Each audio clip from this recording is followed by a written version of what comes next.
po si Hera at Nina Gionzon. Maghahatid na ng babagang balita.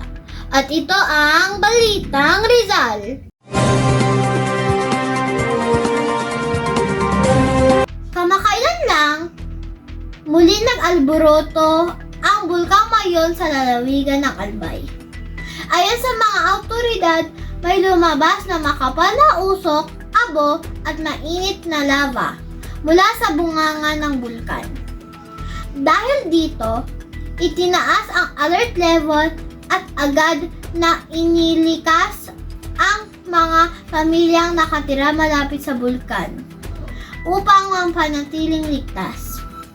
Ang Bulkang Mayon ay isa sa mga pinakaaktibong bulkan sa Pilipinas at kilala sa hugis nitong parang perpektong kono. Sa ilalim ng lupa, mayroong napakainit na tunaw na bato na tinatawag na magma. Kapag ang magma ay naiipon at tumataas ang lakas nito, umaakyat ito palabas ng bulkan.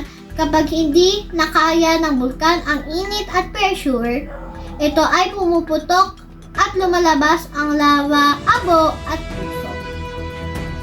Kapag may pagputok ng bulkan, mahalagang makinig sa balita at sumunod sa mga paalala ng pamahalaan at ng mga nakatatanda.